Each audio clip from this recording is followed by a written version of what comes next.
الحمد لله رب العالمين والصلاة والسلام على سيد المرسلين وعلى آله وأصحابه ومن تبعهم بإحسان إلى يوم الدين.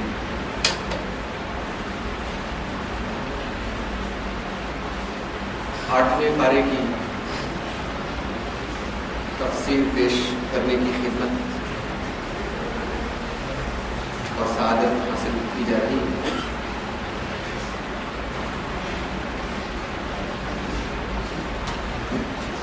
آٹھویں پارے کی پہلی آیت ہے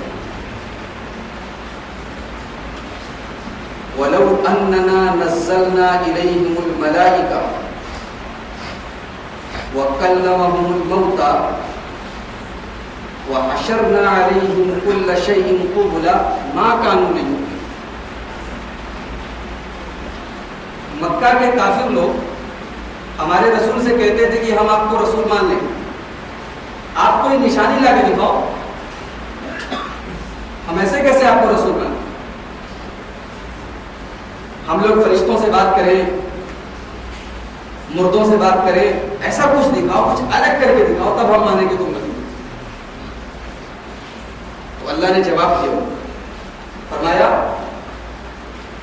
وَلَوْ أَنَّنَا نَزَّلْنَا إِلَيْهِمُ الْمَلَائِكَةَ، اے نبی اگر ہم ان کے بیچ میں فرشتوں کو بھی بھیج دیتے، وَكَلَّمَهُمُ الْمَوْتَى اور یہ مردوں سے بات بھی کر لیتے، وَحَشَرْنَا عَلَيْهِمْ كُلَّ شَيْءٍ قُبُلًا اور جو جو نشانیاں تم سے مانگ رہے ہیں وہ ساری نشانیاں ہم نازل کر دیتے. مَا كَانُوا لِيُؤْمِنُوا لیکن یہ ایمان نہیں لاتے، ان کو ایمان نہیں لانا، یہ نہیں لائیں گے. ہم ساری نشانیاں نازل کر دیتے تو بھی یہ ایمان نہ لاتے. اس سے ایک بات یہ معلوم ہوئی کہ کسی نبی کے نبی ہونے کے لیے ضروری نہیں ہے کہ وہ معجزہ ظاہر کرے. اسی طریقے سے کسی ولی کے ولی ہونے کے لیے یہ ضروری نہیں کہ وہ کرامت ظاہر کرے. آج کیا ہوتا ہے، جو ہوا میں اڑ جائے لوگ سمجھتے ہیں وہ ولی، پانی پہ پیدل چلنے لگے وہ ولی، کچھ کرشمہ دکھا دے. ایک جگہ ایک پیر صاحب کے بارے میں سنا کہ وہ تانبا پی جاتا ہے، ایک جگہ ایک پیر صاحب کے بارے میں سنا گیا کہ وہ آگ پر چلنے لگتے. یہ سب ولی کی نشانیاں لوگ سمجھتے ہیں. حالانکہ ولی کون ہے؟ جو قرآن اور حدیث پر چلنے والا، جس کی زندگی نبی کی سنت کے مطابق ہو، وہ سچا ولی ہے. چاہے وہ زمین پر چلتا ہو، ہوا میں نہ ہوتا ہو، چاہے وہ پانی پر نہ چلتا ہو، اس سے کوئی کرامت نہ ہوتی ہو، لیکن وہ اللہ کا ولی ہے. ایسے ہی اللہ کے جو سچے نبی گزرے ہیں، بہت سے نبیوں کو اللہ تعالیٰ نے معجزہ دیا. موسیٰ علیہ السلام کے بارے میں جیسے کہ آپ جانتے ہیں ان کے ہاتھوں میں سفیدی. عیسیٰ علیہ السلام کے بارے میں آپ جانتے ہیں کہ وہ مردوں کو زندہ کر دیتے تھے، کوڑی کو ٹھیک کر دیتے تھے، مٹی کی چڑیا میں پھونک مارتے تھے وہ اصلی چڑیا بن جاتی تھی. لیکن بہت سے نبی ایسے بھی گزرے ہیں جن کو اللہ تعالیٰ نے کوئی معجزہ نہیں. تو معجزہ کا ہونا یہ نبی ہونے کے لیے ضروری ہے. اس کے بعد ایک بڑی عجیب و غریب بات بتائی، فرمایا وَكَذَلِكَ جَعَلْنَا لِكُلِّ نَبِيٍّ عَدُوًّا شَيَاطِينَ الْإِنسِ وَالْجِنِّ ہم نے ہر نبی کے کچھ دشمن بنائے ہیں. جہاں ہم نے نبیوں کو بھیجا وہیں پر ان کے دشمنوں کو بھی بھیجا. جہاں محمد رسول اللہ کو بھیجا وہیں پر ابو جہل اور ابو لہب کو بھی بھیجا. جہاں پر موسیٰ علیہ السلام کو بھیجا وہیں پر فرعون کو بھی ہم نے بنایا. ابراہیم علیہ السلام کو نبی بنایا تو ان کے مقابلے میں نمرود کو بھی ہم ہی نے بنایا. وَكَذَلِكَ جَعَلْنَا لِكُلِّ نَبِيٍّ عَدُوًّا میرے بندو ہم نے ہر نبی کے لیے دشمن بنائے ہیں. یہاں پر اللہ تعالیٰ اپنے نبی کو تسلی دے رہا ہے کہ میرے نبی جب سارے نبیوں کے ہم نے دشمن بنائے ہیں تو تم سے اگر کچھ لوگ دشمنی رکھتے ہیں تو تمہیں زیادہ غمگین ہونے کی ضرورت نہیں ہے، تمہیں اپنا دل چھوٹا کرنے کی ضرورت نہیں ہے. اس کے بعد فرمایا کہ ہم نے یہ جو دشمن بنائے شیاطین الانس والجن ہم نے جنوں میں سے بھی دشمن بنائے ہیں اور انسانوں میں سے بھی دشمن بنائے ہیں. شیطان کے کچھ چیلے، شیطان کے کچھ ایجنٹ انسانوں کے اندر بھی پائے جاتے ہیں اور جنات کے اندر بھی پائے جاتے ہیں، دونوں میں شیطان کے ایجنٹ پائے جاتے ہیں۔ اچھا شیطان کے یہ ایجنٹ کرتے کیا ہیں، ان کا کام کیا ہے؟ کام بتایا جا رہا ہے، یوحی بعضهم الی بعض زخرف القول غرورا۔ شیطان کے یہ ایجنٹ نبیوں کی بات کے سامنے، نبی تو حق بات پیش کرتے ہیں اور یہ لوگوں کے سامنے اس حق بات کو غلط ثابت کرنے کے لیے پڑیا چھوڑتے ہیں، یہ پڑیا چھوڑتے ہیں۔ ادھر نبی حق بات پیش کر رہے ہیں، یہ جو ہے دھوکہ دینے کی کوشش کرتے ہیں، الٹی سیدھی پٹیاں لوگوں کو پڑھاتے ہیں۔ اچھا یہاں پر ایک بات یاد رکھیے کہ یہ صرف نبی کے ساتھ معاملہ نہیں ہے۔ نبی اب جیسے ہمارے نبی جناب محمد رسول اللہ صلی اللہ علیہ وسلم کے بعد تو کوئی نبی آئے گا نہیں، نبوت ختم ہو گئی، تو اب نبی کے بعد نبی کے ماننے والے جب حق بات پیش کریں گے تو اس حق بات کو دبانے کے لیے شیطان کے یہ ایجنٹ، شیطان کے یہ چیلے لوگوں کو گمراہ کرنے کی کوشش کریں۔ ان کا کام ہی ہے لوگوں کو پٹیاں پڑھانا۔ اس کے بعد قرآن مجید کی 3 صفات بیان کی جائیں، قرآن مجید کی 3 کوالٹیز بتائی جائیں، کیا ہے؟ وَتَمَّتْ كَلِمَةُ رَبِّكَ صِدْقًا وَعَدْلًا۔ قرآن کی پہلی صفت یہ ہے کہ قرآن جو بات پیش کرتا ہے وہ بالکل ٹروتھ ہوتی ہے، 100% بالکل سچ ہے۔ قرآن نے آدم علیہ السلام کا واقعہ بیان کیا، توریت کے اندر بھی بیان کیا گیا، زبور کے اندر بھی بیان کیا گیا، انجیل اور بائبل کے اندر بھی وہ واقعہ ملتا ہے، لیکن جتنا واقعہ قرآن نے بتایا وہ بالکل 100% سچ ہے۔ قرآن کی کوئی بات کبھی جھوٹی نہیں ہو سکتی۔ وَتَمَّتْ كَلِمَةُ رَبِّكَ صِدْقًا۔ قرآن کی پہلی خوبی یہ کہ قرآن کا ہر واقعہ، قرآن کے اندر بیان کی ہوئی ہر بات 110% سچ ہے۔ اور دوسری خوبی کیا ہے؟ وَعَدْلًا۔ اور قرآن جو تعلیم دیتا ہے اس کے اندر اعتدال پایا جاتا ہے۔ اعتدال کا مطلب قرآن بیچ کا راستہ ہے۔ قرآن کے اندر نہ افراط ہے نہ تفریط ہے۔ قرآن نے جو شریعت ہمیں دی ہے، قرآن نے جو احکام ہمیں دیے ہیں، ان کے اندر اعتدال پایا جاتا ہے، ان کے اندر بیلنس ہے، وہ بالکل بیلنسڈ ہیں۔ شریعت کا کوئی حکم ایسا نہیں ہے کہ ہم کہہ سکیں کہ یہ ہمارے اس میں ہمارا نقصان ہے۔ شریعت کا ہر حکم، قرآن کا ہر حکم بڑا اپنے اندر ایک بیلنس رکھتا ہے، ایک موضوعیت رکھتا ہے۔ اور تیسری کوالٹی کیا ہے؟ لا مبدل لکلمات، لا مبدل لکلمات۔ قرآن چیلنج دیتا ہے کہ میں نے جو کہہ دیا it's unchangeable, you can not change, کوئی چینج نہیں کر سکتا اس میں۔ قرآن نے جو حقیقتیں پیش کر دی قیامت تک کے لیے، اس میں کوئی ترمیم نہیں کی جا سکتی، اس میں کوئی ماڈیفیکیشن نہیں کیا جا سکتا، اس میں کوئی ایڈیٹنگ نہیں کی جا سکتی۔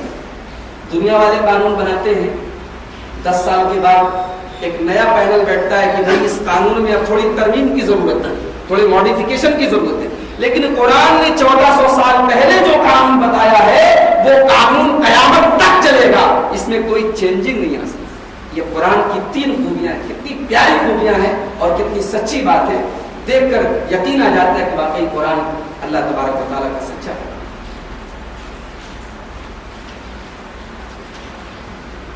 اس کے بعد ایک بات بتائیں گے کہ ہم ہر جانور کا گوشت نہیں کھا سکتے، ہم اسی جانور کا گوشت کھائیں گے جس پر اللہ کا نام لیا۔ فرمایا فَكُلُوا مِمَّا ذُكِرَ اسْمُ اللَّهِ عَلَيْهِ، اسی جانور کو کھاؤ جس پر اللہ کا نام لیا گیا۔ اب یہاں پر ایک بات نوٹ کی جائے کہ شریعت میں ذبح کے لیے 3 کنڈیشنز ہیں، 3 شرائط۔